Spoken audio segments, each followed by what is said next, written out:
అందరికీ మరణాత మరణాత మరణాత.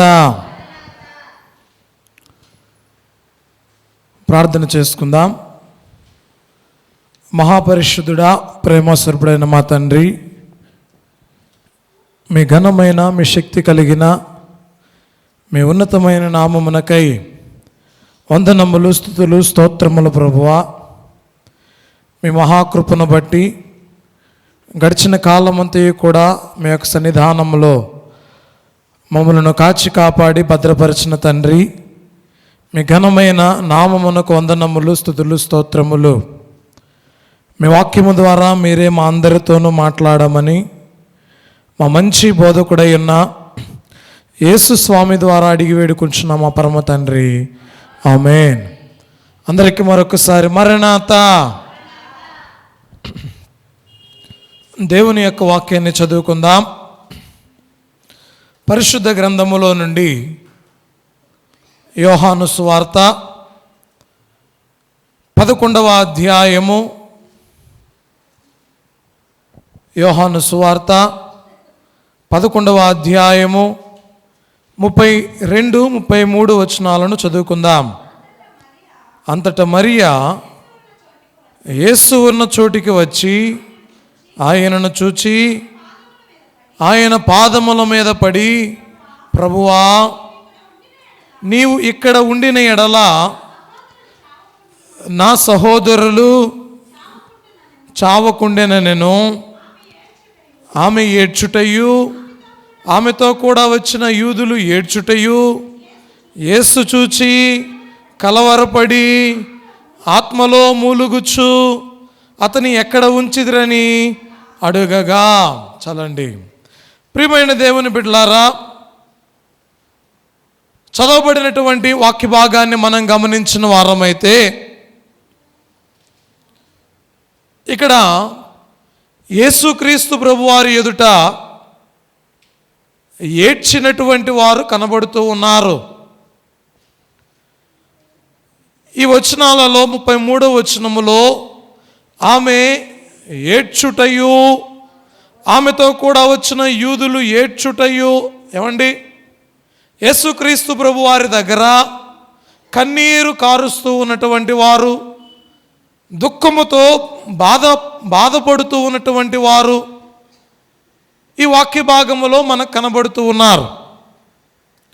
ప్రియమైన దేవుని బిడ్డలారా, అయితే ఈ లోకంలో మనం గమనించిన వారమైతే కొన్నిసార్లు మనకున్నటువంటి బాధలను బట్టి, కష్టములను బట్టి, మనం అనుభవిస్తున్న శ్రమను బట్టి మన యొక్క రక్త సంబంధికుల దగ్గరో, మన స్నేహితుల దగ్గరో, మన బంధువుల దగ్గరో కన్నీరు విడిచే వారంగా ఉంటాం.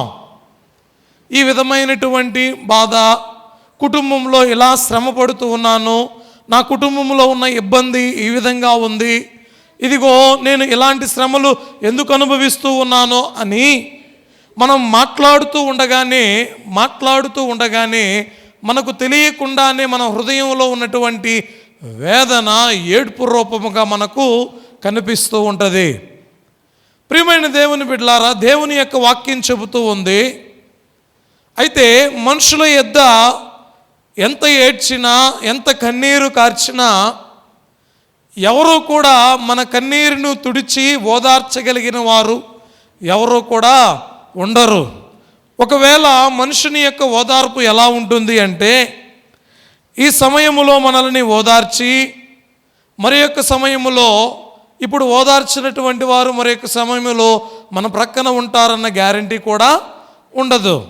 వాక్య భాగాన్ని తెలియచేసిన వారు గమనించిన వారమైతే ఇక్కడ మరియా ఎక్కడ ఏడుస్తూ ఉంది, ఎక్కడ కన్నీరు కారుస్తూ ఉంది? అక్కడ మరియయు యూదులలో ఉన్నటువంటి మరికొంతమంది ఏడ్చుచు, ఏమండి, యేసుక్రీస్తు ప్రభు వారి దగ్గరికి వచ్చి దుఃఖాన్ని సలుపుతూ ఉన్నారు. వాక్య భాగాన్ని మనం కొంచెం జాగ్రత్తగా ఆలోచన చేద్దాం.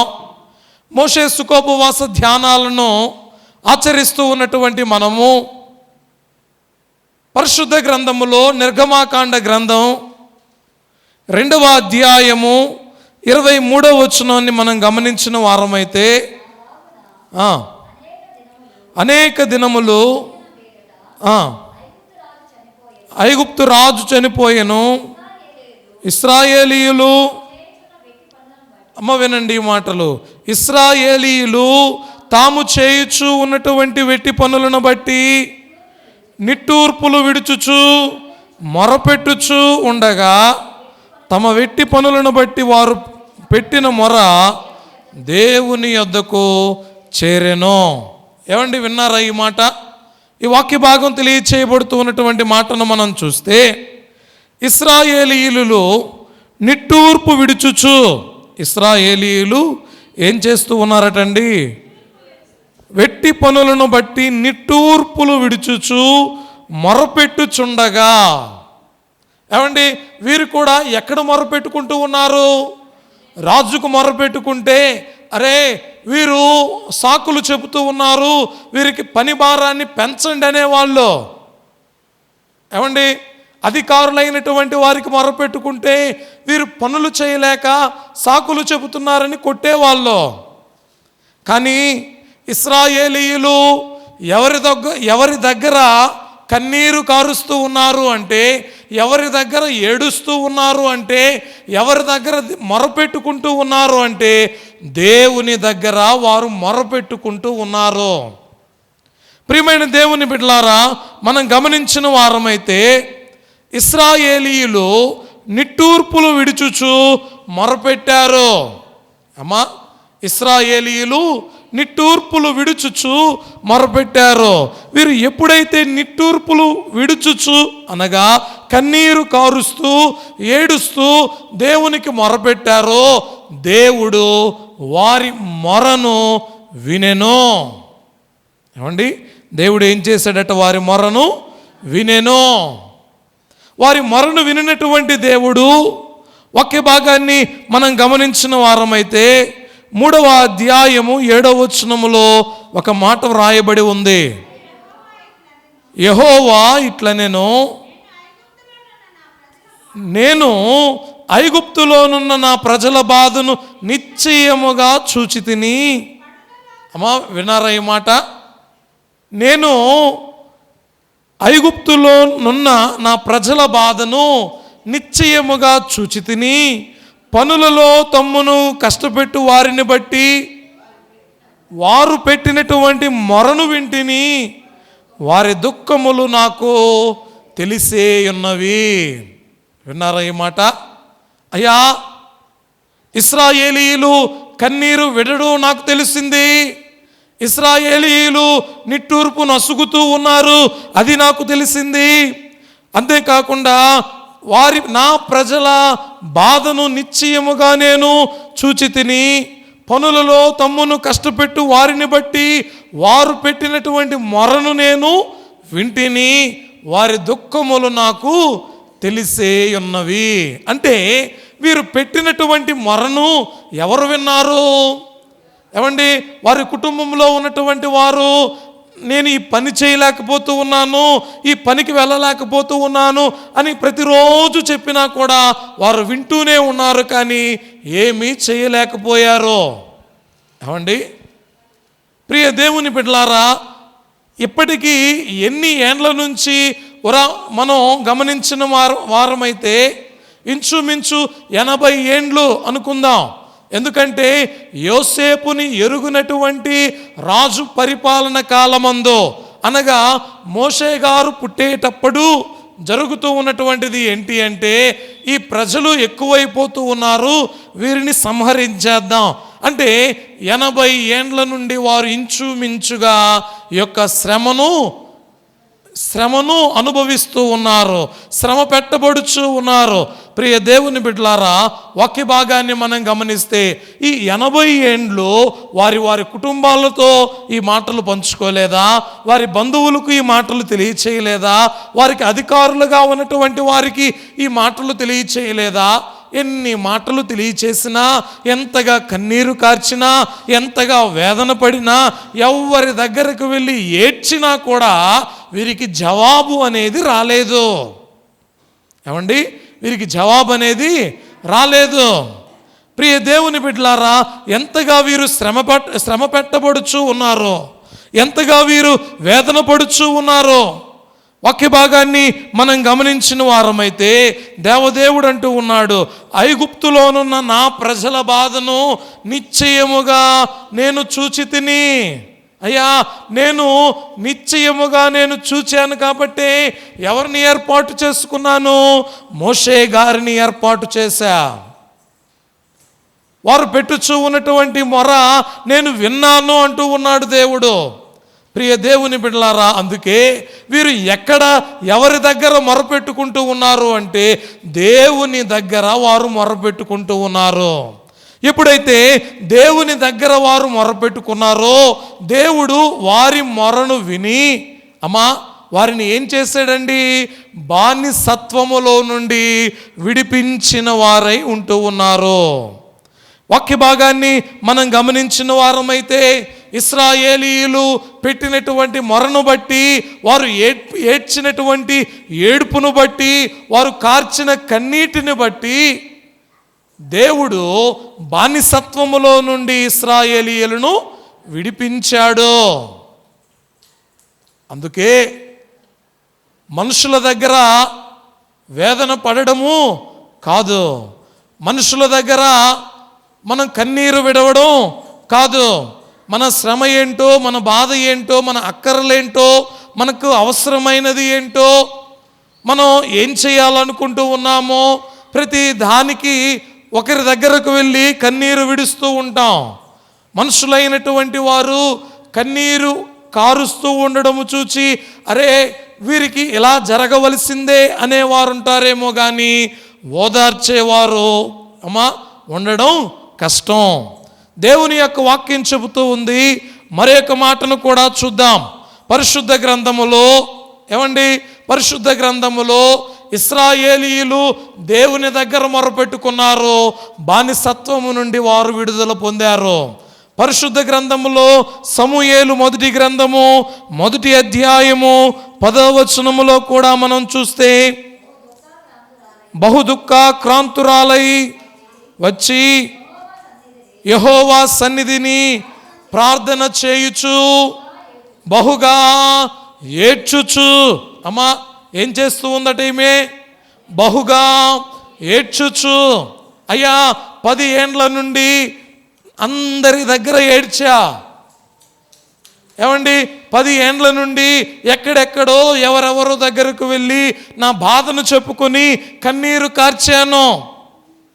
ఇదిగో నా యజమానుడైన ఎల్కానా దగ్గరకు వెళ్ళి ఎన్నో మార్లు నేను కన్నీరు కార్చాను. నా యజమానుడు అంటూ ఉన్నాడు, ఇదిగో మనకున్నటువంటి ఈ 10 మంది కుమారుల కంటే నేను శ్రేష్ఠుడను కానా అంటూ ఉన్నాడు. అయినా కూడా కన్నీరు ఆగడం లేదు. ప్రియ దేవుని బిడ్డలారా, చూడండి, వీరిలో మనం గమనించిన వారమైతే 2వ వచనములో వీరిలో ఒక దాని పేరు హన్నా, రెండవ దాని పేరు పెనిన్నా. పెనిన్నాకు పిల్లలు కలిగిరి కానీ, చూడండి సమస్య ఏంటి అంటే దేవుడిచ్చేటువంటి బహుమానం అనేది లేదు. వాక్య భాగాన్ని మనం గమనించిన వారమైతే ఇక్కడ వాక్యములో మనం గమనిస్తే చూడండి, ఎల్కానా తాను బల్యార్పణ చేసిన వాడుగా తన భార్యకు పెనిన్నాకును దాని కుమారులకును కుమార్తెలకును పాలు ఇచ్చుచూ వచ్చును గాని హన్నా తనకు ప్రియముగానున్నందున ఆమెకు 2 పాలు ఇచ్చుచూ వచ్చెను. యెహోవా ఆమెకు సంతు లేకుండా చేసెను. యెహోవా ఆమెకు సంతు లేకుండా చేసి ఉన్న హేతువును బట్టి ఆమె వైరియగు పెనిన్నా ఆమెను విసిగించుటకై ఆమెకు కోపము పుట్టించుచూ వచ్చెను. ఎల్కానా ఆమెకు ఏటేటా రీతిగా చేయిచునుండగా జరుగుతూ ఉన్నటువంటిది ఏంటి అంటే, చూడండి ప్రియ దేవుని బిడ్డలారా, ఆమెకు ఉన్నటువంటి ఈ సమస్యను బట్టి భర్త ఏం చేస్తూ ఉన్నాడటండి? ఆమెను ఎల్కానా చూడండి 6వ వచనం, యెహోవా ఆమెకు సంతు లేకుండా చేసి ఉన్న హేతువును బట్టి ఆమె వైరియగు పెనిన్నా ఆమెను విసిగించుటకై ఆమెకు కోపము పుట్టించుచు వచ్చెను. ప్రియ దేవుని బిడ్డలారా, ఆమె యొక్క జీవిత విధానములో ఎంతగా విసిగిపోయిందో, ఎంతగా వేసారిపోయిందో, ఎన్ని మార్లు ఎంతమంది దగ్గర ఎన్ని మాటలు ఆమె పడిందో, ఇన్ని మాటలు అనుభవించినటువంటి ఈమె ఇప్పుడు ఎక్కడికి వచ్చిందయ్యా అనేది మనం గమనిస్తే చూడండి ప్రియ దేవుని బిడ్డలారా, షిలోహులో ఉన్నటువంటి మందిరమునకు, దేవుని మందిరానికి వచ్చింది. అయ్యా, మనుషులైనటువంటి వారందరూ కూడా నన్ను బాధించేవారే, నన్ను ఇబ్బంది పెట్టేవారే, నన్ను విసిగించేవారే, నాకు కోపాన్ని రేపేవారుగా ఉన్నారే కానీ ఎవరు కూడా నన్ను ఆదరించేవారుగా లేరయ్యా అని దేవుని యొక్క సముఖమునకు వచ్చి, దేవుని యొక్క మందిరమునకు వచ్చి, దేవుని మందిరములో ఆమె చేస్తూ ఉన్నటువంటి పని ఏంటండి? బహుదుఃఖాక్రాంతురాలై వచ్చి, అయ్యా ఆమె రావడమే బహుదుఃఖముతో వస్తూ ఉంది. బహుదుఃఖముతో వచ్చి దేవుని మందిరములోనికి వచ్చి ఏడ్చుచు, ప్రార్థన చేయుచు, బహుగా ఏడ్చుచు. ప్రియ దేవుని బిడ్డలారా, ఈ వాక్యం చెబుతూ ఉన్నటువంటి మాటను మనం గమనించిన వారమైతే అక్కడ అంటూ ఉన్నాడు 19వ వచనములో, తరువాత వారు ఉదయమందు వేగరమే లేచి యెహోవాకు మొక్కి తిరిగి రామాలోని తమ ఇంటికి వచ్చిరి. అంతటా ఎల్కానా తన భార్యయగు హన్నాను కూడెను. యెహోవా ఆమెను జ్ఞాపకము చేసుకొనెను. ప్రియమైన దేవుని బిడ్డలారా, గనుక హన్నా గర్భము ధరించి దినములు నిండినప్పుడు ఒక కుమారుని కని, నేను యెహోవాకు మొక్కుకొని వీనిని అడిగి తిననుకొని వానికి సమూయేలు అను పేరు పెట్టెను. వాక్య భాగాన్ని మనం గమనిస్తే మనుషుల దగ్గర ఎంత ఏడ్చినా, ఏమండి అమ్మా, ఆమె యొక్క సమస్యను ఎవ్వరూ కూడా తీర్చలేకపోయారు. బాగు చేయగలిగినటువంటి వాడు, బహుమానాన్ని దయచేయగలిగినటువంటి వాడు, ఏమండి స్వాస్థ్యాన్ని దయచేయగలిగినటువంటి వాడు ఎవరయ్యా అంటే, ఆమె ఎవరికి మొర్రపెట్టుకుంటూ ఉందో, ఎవరి సన్నిధానములో ఏడుస్తూ ఉందో ఆయన దేవాతి దేవుడై ఉంటూ ఉన్నాడు. కాబట్టి ప్రియ దేవుని బిడ్డలారా, రెండవదిగా మనం గమనించిన వారమైతే హన్నా దేవుని యొక్క సన్నిధానములో అమ్మా ఏడ్చుచూ కన్నీరు కార్చింది. అమ్మా ఎప్పుడైతే కన్నీరు కార్చిందో ఆమె ఎవరిని పొందుకునింది? కుమారుని పొందుకునింది. పై వచనాలు మనం గమనిస్తే, మొదటిగా ఐగుప్తు దేశములో బానిసలుగా ఉన్నటువంటి ఇశ్రాయేలీయులు దేవుని ఎదుట ఎప్పుడైతే కన్నీరు కార్చారో బానిసత్వములో నుండి వారు విడిపించబడ్డారు. హన్నా ఎప్పుడైతే దేవుని సముఖములోనికి వచ్చి కన్నీరు కార్చిందో ఆమె కుమారుని గర్భము ధరించినదిగా మనం చూస్తూ ఉన్నాం. మూడవదిగా మనం గమనిస్తే, ఈ విధముగా కన్నీరు విడుచుచు దేవునికి మొరపెట్టినటువంటి వారు ఉన్నారు. ఇంకా ఏమండి, పరిశుద్ధ గ్రంథములో యెషయా గ్రంథము 38వ అధ్యాయము 1 నుండి 6 వచనాలు మనం చూస్తే, ఆ దినములలో హిజ్కియాకు మరణకరమైన రోగము కలుగగా. చూడండి ప్రియ దేవుని బిడ్డలారా, వాక్య భాగాన్ని మనం గమనిస్తే, ఆ దినములలో హిజ్కియాకు మరణకరమైన రోగము కలుగగా ప్రవక్తయు ఆమోజు కుమారుడైన యెషయా అతని యొద్దకు వచ్చి, నీవు మరణమవుచున్నావు, బ్రతుకవు గనుక నీవు నీ ఇల్లు చక్కబెట్టుకొనుమని యెహోవా సెలవిచ్చుచున్నాడని చెప్పగా. ఏమండి, వాక్య భాగములో రాయబడినటువంటి మాట, ఆ దినములలో హిజ్కియాకు మరణకరమైన రోగము కలుగగా. ఆ టైంలో ఎవరు వచ్చారట? యెషయా ప్రవక్త అయినటువంటి యెషయా వచ్చి, నీవు మరణమవుచున్నావు, బ్రతుకవు. అమ్మ ఏం చెప్తూ ఉన్నాడు? ఏం చెప్తున్నాడండి?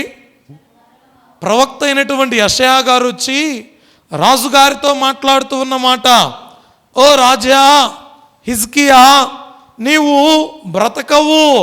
ఎందుకంటే నీకు వచ్చినటువంటి రోగము మరణకరమైన రోగం. ఇప్పటి వరకు నీవు అనేక మంది వైద్యుల దగ్గరికి వెళ్ళావు, వైద్యులు నీకు వైద్యాన్ని అందించారు, ఇంకా ఔషధములు, మూలికలు, రకరకాలైనటువంటి ఎన్నో ప్రయత్నాలు నీ యొక్క శరీరం మీద చేశారు. కానీ దేవుని యొక్క మాట ఏంటో తెలుసా? నీవు ఇక బ్రతుకవు. అవండి, దేవుడు ఏం చెప్పి పంపించాడట? నీవు ఇక బ్రతుకవు, నీవు మరణమవుచున్నావు, గనుక నీవు నీ ఇల్లును చక్కబెట్టుకోమని యెహోవా సెలవిచ్చుచున్నాడు అన్నప్పుడు ఏం చేయాలి? హిజ్కియా తరువాత తన కుమారులకో, తనకు అనువైన వారికో, ఇంకా రాజ్యాన్ని ఎవరికి అప్పగించాలో, రాజ్యాన్ని ఎవరికి అప్పగిస్తే బాగుంటుందో, ఈ విధంగా తన యొక్క పనిని ఆయన జరిగించవలసిందే. ఏమండి, ఎవరైనా డాక్టర్ గారు, అమ్మా ఇక నీవు చివరి స్టేజ్లో ఉన్నావు, ఇక నీవు కొన్ని గంటలు బ్రతుకుతావేమో, లేదా ఒక 2-3 రోజులు బ్రతుకుతావేమో అన్నప్పుడు ఏం చేస్తారండి? అమ్మ ఏం చేస్తారు? ఏం చేస్తారమ్మా? చక్క పెట్టుకుంటారు. అరే పలానోడికి నీకు తెలియకుండా నేను ఒక 50,000 ఇచ్చాను రా అమ్మా, చెప్తారా చెప్పరా? ఏమండి, ఇదిగో పలానా చోట నేను ఈ విధమైనటువంటి పనులు నీ కొరకు చేశాను అని ఏవో వారు దాచుకున్నట్టు ఏంటో, వారు వేటిని ఎత్తిపెట్టారో, వారు ఏం దాచుకున్నారు, ఇవన్నీ కూడా తెలియచేస్తారు, చక్క పెట్టుకుంటారు. ఒకవేళ నేను మరణిస్తే నాకు ఇవ్వాల్సిన వాళ్ళు నన్ను ముగిచేస్తారేమో, ఎవరేమో అని ఆ కొన ప్రాణము ఉండగానే ఏం చేస్తారండి? ఏవేవో ఆఖరి మాటలు వారితో మాట్లాడుతూ ఉంటారు. ఇప్పుడు ప్రవక్త వచ్చి కూడా చెబుతూ ఉన్నాడు, నీవు ఇక బ్రతకవు, నీవు మరణిస్తావు, నీవు ఇక బ్రతకవు, నీవు మరణిస్తావు. నీకు వచ్చినటువంటి రోగము మరణకరమైనటువంటి రోగం. ఈ రోగాన్ని బట్టి నీవు మరణిస్తావే కానీ నీకు ఆయుష్ లేదు అని చెప్పినప్పుడు ఈ ప్రవక్త ఈ యొక్క రాజు ఏం చేయాలండి? రాజు చేయవలసిన పని ఏంటి? చక్కబెట్టుకోవాలి, రాజ్యాన్ని చక్కబెట్టాలి. నా తరువాత ఎవరు ఇశ్రాయేలీయులను పరిపాలించాలో అని చక్కబెట్టుకోవాలి. కానీ ఈయన చేస్తూ ఉన్నటువంటి పని మనం గమనించిన వారమైతే 2వ వచనములో, అతడు తన ముఖమును గోడ తట్టు త్రిప్పుకొని, చూడండి, యెహోవా యథార్థ హృదయుడనై సత్యముతో నీ సన్నిధిని నేనెట్లు నడుచుకుంటునో, నీ దృష్టికి అనుకూలముగా సమస్తమును నేనెట్లు జరిగించితునో కృపతో జ్ఞాపకము చేసుకునుమని హిజ్కియా కన్నీళ్లు విడుచుచు యెహోవాకు ప్రార్థన చేయగా. అవండి, వాక్య భాగాన్ని మనం గమనిస్తే ప్రవక్త ఈ మాటలు చెప్పిన వెంటనే, అయ్యా నేను ఎలాంటి వాడినో, ఏ విధముగా నీ మార్గములో నడిచానో, ఏ విధమైనటువంటి కార్యాలు నేను చేశానో, ఎలా జీవించానో నీకు తెలుసు అని వెంటనే కన్నీళ్లు విడుచుచు, ఏమండి నన్ను జ్ఞాపకం చేసుకో ప్రభువా అని అంటున్నాడు. యెహోవా వాక్కు. ఏమండి చూడండి, ఈ మాట చెప్పి ప్రవక్త ఏమైపోయాడు? వెళ్ళిపోయాడు. వెళుతూ ఉన్నటువంటి యెషయా ప్రవక్తకి దేవుడు మరలా ప్రత్యక్షమై, నీవు తిరిగి హిజ్కియా యొద్దకు పోయి అతనితో ఇట్లనేమో, నీ పితరుడైన దావీదునకు దేవుడైన యెహోవా నీకు సెలవిచ్చినదేమనగా, నీవు కన్నీళ్లు విడుచుట చూచితిని, నీ ప్రార్థన నేను అంగీకరించా. అయ్యా నీవు మనుషుల దగ్గరికి వెళ్ళి కన్నీరు విడవలేదు, నీవు అధికారుల దగ్గరికి వెళ్ళి కన్నీరు విడవలేదు, నీవు నీ యొక్క రాణుల దగ్గరకు వెళ్ళి నీవు కన్నీరు కార్వలేదు. నువ్వు ఎక్కడ కన్నీరు విడిచావో తెలుసా? నా సన్నిధిలో నీవు కన్నీరు విడిచావు. నీవు నన్ను అడుగుతూ ఉన్నావు, అయ్యా యథార్థ హృదయుడునుగా, ఏమండి, సత్యముతో నీ సన్నిధికి నేను ఎట్లు నడుచుకుంటునో, నీ దృష్టికి అనుకూలముగా నేను ఎట్లు జీవించితినో ప్రభువా ఎరిగినన్నావు కదయ్యా. నీవు నీ కృపతో, నీ కృప ఉంచి నన్ను జ్ఞాపకం చేసుకో ప్రభువా అని ప్రార్థన చేస్తే, ఏమండి, హిజ్కియా ఏమైనా అడిగాడా? అయ్యా నాకు ఇన్ని సంవత్సరాల ఆయుష్ ప్రభువా అని అడిగాడా? హిజ్కియా చేసింది ప్రార్థన. హిజ్కియా దేవుని తట్టు తిరిగి కన్నీరు విడిచాడండి. ఎప్పుడైతే కన్నీరు విడిచాడో ఇంకా 15 సంవత్సరముల ఆయుష్ను నీకు ఇచ్చేదను. ఏమండి, ఎన్ని సంవత్సరాల ఆయుష్ను పొందుకున్నాడు? 15 సంవత్సరముల ఆయుష్ను పొందుకున్నాడు. కాబట్టి ప్రియ దేవుని బిడ్డలారా, జాగ్రత్తగా ఆలకిద్దాం. మనుషుల తట్టు తిరగద్దు. అది మరణకరమైన రోగమైనా సరే ఎవరి తట్టు తిరగాలండి? దేవుని తట్టు మనం తిరగాలి. దేవుని తట్టు ఎప్పుడైతే తిరుగుతామో మన మొరను విని, మన ప్రార్థనను ఆలకించి మనలను బ్రతికించగలిగిన వాడు, రక్షించగలిగిన వారు, మనల్ని జీవింప చేయగలిగిన వాడు దేవదేవుడే. కాబట్టి ప్రియ దేవుని బిడ్డలారా, హిజ్కియా దేవుని ఎదుటి కన్నీరు విడిచాడు, దేవుని తట్టు తిరిగి ఏడ్చాడు, 15 సంవత్సరాలు ఆయుష్ను పొందుకున్నాడు. 4వదిగా గమనించిన వారమైతే నెహెమ్యా గ్రంథము 1వ అధ్యాయము 4వ వచనము. ఈ మాటలు వినినప్పుడు నేను కూర్చుండి ఏడ్చి, అమ్మా నేను కూర్చుండి ఏడ్చి కొన్ని దినములు ఆకాశమందలి దేవుని ఎదుట, ఎవరండి ఈయన? అమ్మా, ఈయన ఏం చేస్తూ ఉన్నాడో తెలుసా? ఈయన ఏవో మాటలు విన్నాడు. ఏవో మాటలు ఈయన విన్నాడు. విన్నటువంటి మాటలను బట్టి దేవుని యొక్క సన్నిధానములో కూర్చుండి ఏడ్చి, అమ్మా కొన్ని దినములు ఉపవాసం ఉండి, ఆయన వినిన మాటలు ఏమై ఉన్నాయి? ఏం మాటలు విన్నాడండి? వినినటువంటి మాటలను బట్టి దేవుని దగ్గరకు వచ్చి దేవుని సన్నిధానంలో కూర్చుని దేవుని దగ్గర ఉపవాసం ఉండి విజ్ఞాపన చేస్తూ ఉన్నాడు. అంటే అయ్యా, నేను ఉపవాసం ఉండి దేవుని ఎదుటి కన్నీరు కార్చి దేవునికి విజ్ఞాపన చేస్తే దేవుడు నా మొర వింటాడు అన్న విశ్వాసం ఎవరికుంది? ఈ మాట ఎవరైతే చెబుతూ ఉన్నారో ఆయనకుంది. ఆయన పేరు ఏంటయ్యా అంటే నెహెమ్యా. ఏం పేరండి? నెహెమ్యా. చూడండి ప్రియ దేవుని బిడ్డలారా, నెహెమ్యా వింటూ ఉన్నాడు, అయ్యా యెరూషలేములో ప్రాకారములు కూలిపోయి ఉన్నాయి, అంతేకాకుండా దాని గుమ్మములు అగ్ని చేత కాల్చబడి ఉన్నాయి, దేవుని యొక్క మందిరము ఈ విధంగా ఉంది అని చెప్పగానే ఏమండి, చేసినటువంటి పని ఏంటి? దేవుని ఎదుట కన్నీరు కారుస్తూ ఉన్నాడు. అమ్మా, ఏదైనా సమస్యలో మీకు కలిగినటువంటి ఇబ్బందులను బట్టి దేవుని ఎదుట కన్నీరు కారుస్తూ ఉపవాసం ఉండి ప్రార్థన చేసేవారుగా ఉన్నారా? దేవుడు అంటున్నాడు. నెహెమ్యా చూడండి, నెహెమ్యా యెరూషలేములో ఉన్నటువంటి దేవుని మందిరము యొక్క ప్రాకారములు కూల్చబడి ఉన్నాయని, దాని గుమ్మములు అగ్ని చేత కాల్చబడి ఉన్నాయని, దేవుని మందిరం పాడైపోయి ఉందని వినినటువంటి యొక్క నెహెమ్యా, అమ్మా నెహెమ్యా కన్నీరు విడుచుచు దేవుని యొక్క సన్నిధానములో కూర్చుండి కొన్ని దినములు ఉపవాసం ఉండి ఏం చేశాడు? ఈయన దేవునికి విజ్ఞాపన చేశాడు.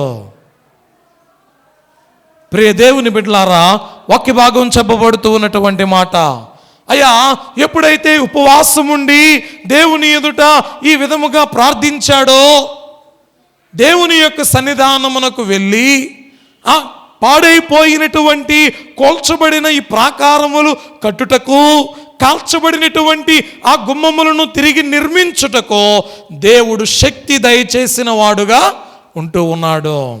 కాబట్టి దేవుని యొక్క సన్నిధానములో కన్నీరు విడుచుచు దేవుని మందిరము కొరకు కూడా మనం ఏం చేయాలి? ప్రార్థించే వారంగా ఉండాలి.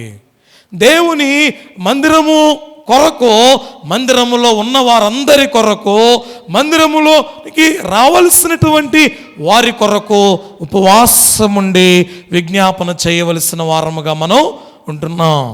నెహెమ్యా ప్రార్థనను విని దేవుడు పాడైపోయినటువంటి మందిరమును తిరిగి కట్టుటకు శక్తిని దయచేశాడు. చివరిగా 5వదిగా ఈ మాట చెప్పి నేను వాక్యాన్ని ముగిస్తాను. మొదటిగా మనం చదువుకున్నాం ఏమండి, యోహాను సువార్తలో 11వ అధ్యాయము 32వ వచనం. అంతటా మరియా యేసు ఉన్న చోటికి వచ్చి ఆయనను చూచి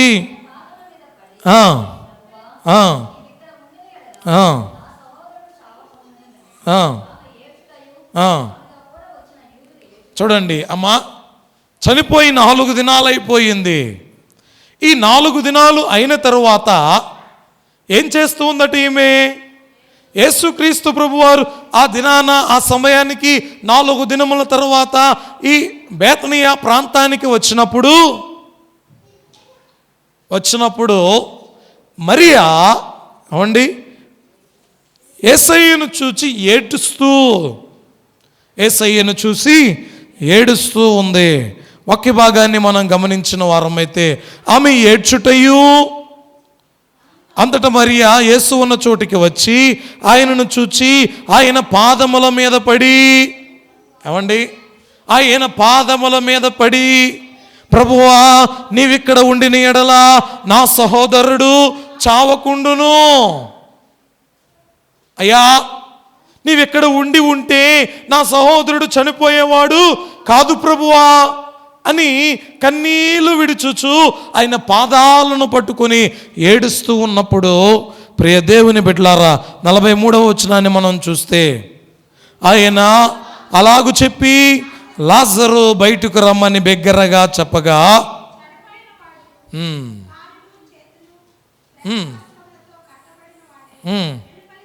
చాలండి అమ్మా, వాక్య భాగములో వ్రాయబడినటువంటి మాట, అయ్యా మరియా ప్రభు పాదాలు పట్టుకుని ఎప్పుడైతే కన్నీరు విడిచిందో, చనిపోయినటువంటి తన తమ్ముణ్ణి బ్రతికించుకోగలిగింది. మా అర్థమైందా? ప్రభువుని చూచి ప్రభు దగ్గరకు వెళ్ళి ప్రభు పాదాలు పట్టుకుని ఆమె కన్నీరు విడవకుండా ఉంటే లాజరును గురించి నేటి దినాన మనం జ్ఞాపకం చేసుకునేవారు కాదు. అయ్యా మీరు ఇక్కడ లేరు, 4 దినాలు అయిపోయింది, లాజరు చనిపోయాడయ్యా అని ఆ మాటలు అంతటితో అయిపోయేటివి, అంతటితో ముగిసిపోయేటివి. కానీ మరి అలాగూ చేయట్లేదండి. మరి మాట్లాడినటువంటి మాట, అయ్యా నీవు ఇక్కడ ఉండిన ఎడలా నా తమ్ముడు చనిపోకుండా ఉండును అని ప్రభు పాదాలను ఎప్పుడైతే పట్టుకునిందో, చనిపోయినటువంటి లాజరును యేసయ్య లేపడం మనం చూస్తూ ఉన్నాం. కాబట్టి ఒకటి జ్ఞాపకం పెట్టుకోండి, మనుషుల ఎదుట కన్నీరు విడిచామా, మనల్ని చూసి నవ్వేవారుంటారు, మనల్ని చూసి గేలి చేసేవారుంటారు, మనల్ని చూసి హేళన చేసేవారు ఉంటారు. కానీ దేవుని ఎదుట అదే కన్నీరు మనం కారిస్తే, ఎందు నిమిత్తమైతే మనం కన్నీరు కారుస్తూ ఉన్నామో, మన వేదన ఏమై ఉందో, మన సమస్య ఏదైతే ఉందో, మన అక్కర్లు ఏవైతే ఉన్నాయో, మన బాధ ఏదైతే ఉందో, సమస్తమును మన అంతరంగమును ఎరిగిన దేవుడు మనకు జవాబిచ్చేవారుగా ఉంటారు. కాబట్టి మనుషుల తట్టు చూడక దేవుని వైపు తిరిగి కన్నీరు విడుస్తూ దేవుని యొక్క సన్నిధానములో జవాబు పొందుకునే వారముగా జీవించు భాగ్యము దేవదేవుడు మనకు దయచేయును గాక. ఆమేన్. ప్రార్థన చేసుకుందాం. సర్వాధికారి అయిన మా తండ్రి, సర్వోన్నతుడా, నీ వాక్యము ద్వారా మీరు మాతో మాట్లాడారు. అందును బట్టి నీకు వందనములు, స్తుతులు, స్తోత్రములు ప్రభువా. ఐగుప్తు దేశములో బానిసత్వములో ఉన్నటువంటి ఇశ్రాయేలీయులు ప్రభువా నీకు మొరపెట్టి కన్నీరు విడుచుచు నైనా బానిసత్వము నుండి విడిపించబడ్డారు. అయ్యా హన్నా నైనా ఆమెకు సంతానము లేని దానిని చూచి అయ్యా మీ యొక్క సన్నిధానములోనికి వచ్చి కన్నీరు విడుస్తూ ఏడ్చినప్పుడు ప్రభువా ఆమె యొక్క గర్భద్వారములను తెరచి కుమారుని దయచేసిన తండ్రి నీకు వందనములు ప్రభువా. మీ యొక్క సన్నిధానములో నైనా రాజైన హిజ్కియా నైనా ఆయన చేసినటువంటి పనులను బట్టి మరణకరమైన రోగము ఆయనకు కలిగినప్పుడు ప్రభువా ప్రవక్త వచ్చి తెలియచేసిన వెంటనే నైనా నీ తట్టు తిరిగి ఏ విధంగా ప్రార్థన చేసి ఆయన ప్రభువా ఏ విధముగా గొప్ప దీవెనను సంపాదించుకున్నాడో నైనా 15 సంవత్సరాలు ఆయుష్ను ఎలాగైతే పొందుకున్నాడో అలాగుననే మరణకరమైన రోగము సంభవించినప్పుడు నీ తట్టు తిరిగే భాగ్యము దయచేయండి ప్రభువా. నీ యొక్క సన్నిధానములో నైనా మందిరము గురించి ప్రార్థన చేసి, మందిరము గురించి ఉపవాస ప్రార్థన చేసి నైనా పాడైపోయి ఉండగా మందిరము యొక్క మాటలను విని కన్నీరు విడిచినటువంటి నెహెమ్యా ప్రార్థనను మీరు ఆలకించి పాడైపోయినటువంటి ప్రాకారములను తిరిగి కట్టుటకు కృప చూపిన తండ్రి మీకు వందనములు. దేవా చనిపోయి 4 దినాలు నైనా అయినా లాజరును ప్రభువా మరియా కన్నీరు విడుచుచు నీ పాదములను పట్టుకొనగా ప్రభువా మరణించిన వారిని సహితము తిరిగి లేపిన తండ్రి నీకు వందనాలు.